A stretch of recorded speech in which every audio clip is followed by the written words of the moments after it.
Bueno, queridos compañeros de la mesa, siempre se ha preguntado la gente en los últimos días, siempre no, en los últimos días, ¿por qué y para qué compraron los Gilinski el grupo editorial Semana, con la revista Semana y con todas las revistas que estaban corriendo la misma suerte que Semana, que era la suerte de la muerte por inanición? Pues la gente se pregunta, ¿qué están haciendo los Gilinski? Muchos dicen, no, es que los Gilinski vienen a apoyar a Petro y que con Petro hay una vieja amistad. ¿Nos quiere contar, Demar, cómo es el tema de las relaciones del grupo Gilinski con Gustavo Petro y de dónde viene eso y por qué? Pues, doctor Fernando, nos ha llegado un artículo muy interesante de Fanny Kersman del 1 de febrero del 2019 y explican muy bien esa cercanía entre los Gilinski y Gustavo Petro. Y todo se remonta a un caso del 11 de marzo de 1984, cuando fue secuestrado en Panamá el banquero Sam Kardonsky, dueño de Tower Bank y otras grandes inversiones en ese país. De acuerdo a una publicación de la época que reseña La Columnista, en el diario La Estrella de Panamá se titulaba y se daba cuenta de cómo Kardonsky había sido secuestrado por miembros de la Guardia Nacional por instrucciones del dictador Manuel Noriega y posteriormente fue entregado a la guerrilla del M-19 que trabajaba en conjunto con el grupo terrorista MIR y la ETA de España. El hecho fue que todo esto viene a desencadenarse o a ponerse más complicado cuando en medio de este secuestro ocurre la muerte en un accidente aéreo de Jaime Bateman, el fundador del M-19, cuando la avioneta en la que volaba a Panamá se estrelló el 28 de abril del 1983. Aparentemente existía una cuenta bancaria del movimiento terrorista M-19 que estaba en la Tower Bank y Bateman era el único que tenía acceso a esa cuenta. Otros miembros de la organización trataron de sacar el dinero, pero Sam Kardonsky se negó a hacerlo, puesto que la única firma que estaba acreditada para poder retirar la plata era precisamente la de Bateman. Dadas las cosas así, el M-19 no tuvo más opción que secuestrar a Kardonsky para recuperar el dinero. Aún no hay certeza de cuánto dinero fue el que se pidió por él. Se habla de 7 millones de dólares. 7 millones de dólares, pero en un principio se habló de una exigencia de 5 millones de dólares. Y el caso es que el M-19 en la Tower Bank tendría 30 millones de dólares ahorrados. Da la casualidad que Jaime Gilinski, el hoy comprador de la revista Semana, se había casado recientemente con Raquel Kardonsky, la sobrina de Sam, quien estaba secuestrado en manos del M-19, y ahí fue donde Jaime conoció el negocio bancario. En noviembre del 85, Sam fue liberado en el Ecuador después del pago de rescate, como lo decía Sergio, 7 millones de dólares, un pago que se realizó en Zurich, Suiza. Después se logró la captura de algunos miembros del MIR, por un tema de triangulación. Lograron detectar que los billetes con los que habían pagado el rescate eran los que estos sujetos portaban. Y bueno, todo esto tenía una conexión directa con el M-19. Y así es como Gilinski, Kardonsky se relacionan con Gustavo Petro por primera vez. El monto de la financiación que Petro ha recibido de este grupo se desconoce, dado que hoy el senador no es muy bueno para llevar la contabilidad personal y de sus campañas, dice Fanny Kersman en esta columna. Pero además, algo que me llama mucho la atención en esta redacción, doctor Fernando, y es que ella pone de presente cuál sería el objetivo real de Jaime Gilinski con la compra de Semana, y se pregunta si es aupar a Gustavo Petro para que llegue a la presidencia. Una cosa con toda seguridad, no es para inventarse un negocio, porque Jaime Gilinski es demasiado inteligente y demasiado avisado para no entender que ese es un negocio en decadencia. Él dice que lo va a convertir en un negocio digital, en eso tiene toda la razón, ese es el futuro de los medios de comunicación, la comunicación digital, pero eso no explica financieramente la decisión de Jaime Gilinski. La decisión es mucho más profunda, es mucho más honda. ¿Para dónde va el grupo Gilinski con la revista Semana? Porque Semana dice, no, la línea editorial se va a mantener intacta, es decir, intacta en el santismo. Gilinski es santista y quiere seguir la línea de su sobrino y la línea de Felipe López, y para eso compra la mitad de Semana por una suma que no ha sido revelada. También es que yo creo que es como un fetiche de la gente que tiene mucha plata, ¿no? Tener medios, ¿no? Pero es que es muy complejo, ¿saben? Porque uno mira la revista Semana, a pesar de que, como lo ha dicho el doctor Fernando, ha venido en decadencia.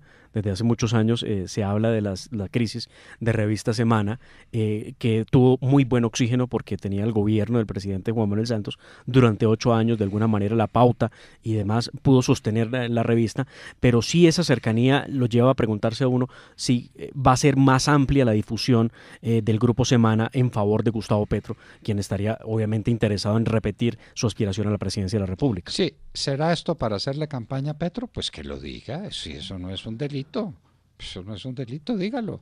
Sí, señor, somos amigos de Gustavo Petro y le vamos a hacer campaña política a Gustavo Petro. Entonces, cuentas claras, ¿por cuánto compraron la revista Semana? Ni idea, ¿no? No, eso no se dio a conocer. Ni una sola palabra, ni dónde fue el pago, ni cómo fue el pago. Nada, no, tampoco. Nada.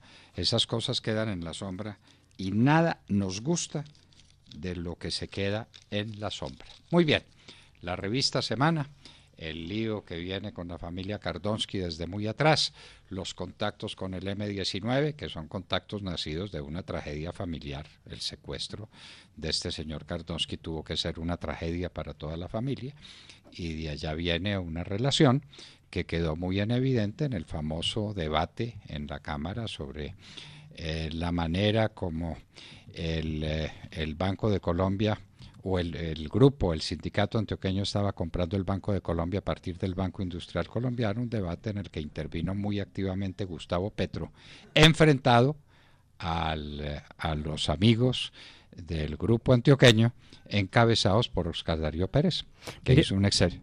¿Sí? Dice la columna, doctor Fernando, a propósito de eso que usted estaba comentando, dice lo siguiente: años después se dio la gran pelea entre Jaime Gilinski y Jorge Londoño, entonces presidente del Bancolombia. El primero le pagó a Petro para que hiciera un debate en el Congreso sobre el tema. El entonces senador acostumbraba a recibir dinero, al igual que Javier Cáceres, su socio, hoy preso por paramilitarismo. Lo sé porque en su momento un ciudadano ecuatoriano, Nicolás Landes, le pagó a Gustavo Petro para que nos hiciera un debate a Juan Camilo Restrepo y a mí en el Senado en 1999. Muy bien, muy bien.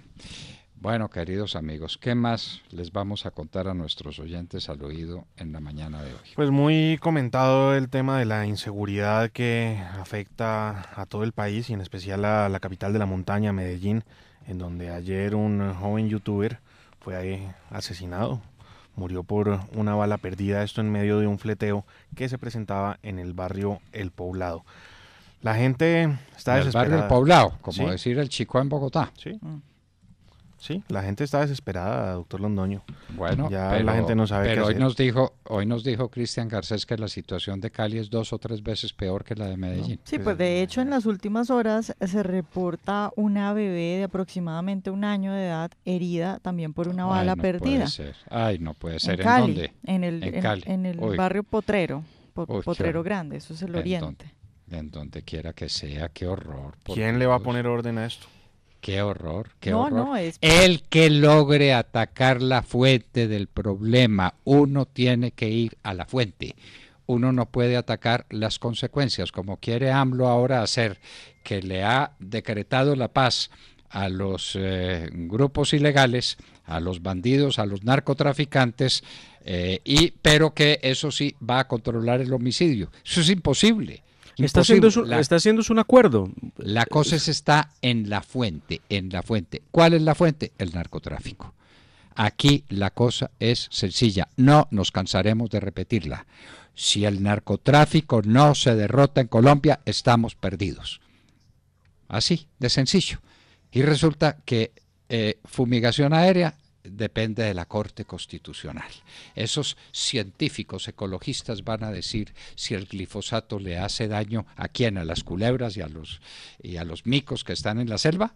No, que sean serios, No hay extradición, ahí está el caso Santrich, ¿no? Entonces el caso Santrich se vuelve una comedia barata, de mala condición, para ocultar un hecho, y es que la JEP no deja extraditar a los bandidos narcotraficantes de las FARC.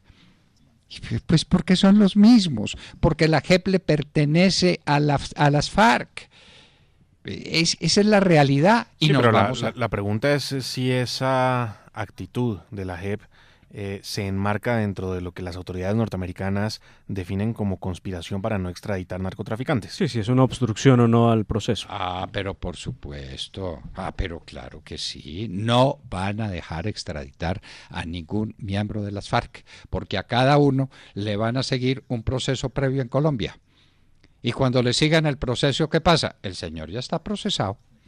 Non bis in idem. A nadie se puede juzgar dos veces por el mismo delito. De acuerdo. Entonces, aquí ya lo juzgamos y aquí desde luego ya lo absolvimos. El señor no es narcotraficante, aquí se queda. Eso es lo que pretende la JEP.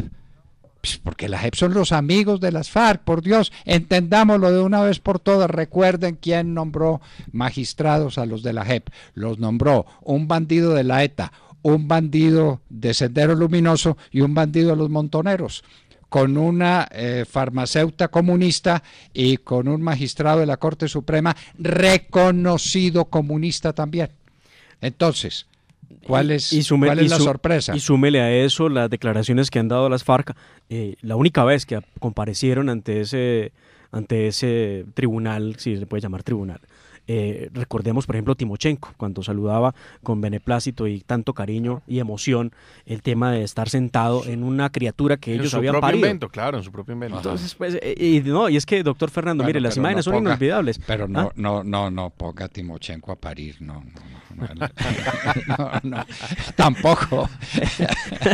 No, había que verlos ingresar a la JEP con el puño en alto, con la victoria, la victoria, la de Churchill. No. Churchill y Timochenko en la JEP. Y entonces repartieron rosas rojas y todo el mundo recibió rosas rojas. Y entonces aquí comparecemos y les presento a mi abogado. Y el abogado le decía, sí, yo voy a ser el abogado del doctor Timochenko, del doctor Rodrigo Londoño. Y entonces, del doctor. Pues, lo cierto es que, bien o mal, no. Primero le dice que está pariendo y luego le dice doctor. No, eso sí lo dijo el abogado. Lo de parir sí lo dije yo. Lo del doctor se lo dijo el abogado a Timochenko. Quienes paguen bien y quienes ven mal, ¿no? Están tan felices con la JEP que quieren mandar a la vicepresidenta a la JEP. ¿Qué tal? Atreverse tanto, ¿no? No. Y a la vicepresidenta hay que rodearla en esto. Eso sí es un ataque directo contra ella. La presidenta, que es la que ha tenido coraje y decisión en este caso. Y ella sabe muy bien que lo que temen los bandidos es la extradición a los Estados Unidos. Que se mueren de la risa de estar en una cárcel aquí, que manejan al juez y manejan al dueño de la cárcel, al alcaide de la cárcel o director de la cárcel. Se mueren de la risa. Les da miedo la extradición a los Estados Unidos. Lo sabe muy bien la vicepresidente y por eso dice, señores de la JEP, permitan la extradición de Santrich y la lista que viene, ¿no? Y la lista que viene, porque Santrich es el caso emblemático, es la cabeza de toda esa runfla, dicen por ahí en el pueblo, ¿no? De bandidos y de maleantes que van para los Estados Unidos, porque hay que extraditarlos a todos antes de que Colombia se pierda en este mar de ignominia que es el narcotráfico. A propósito de temas de extradición con Santrich, hablemos un poco de la eterna novela. Aquí la hemos entregado por capítulos. ¿Qué pasó con la carta? Pues bueno, la carta hasta ayer cuando hablábamos al oído no había llegado, ¿sí?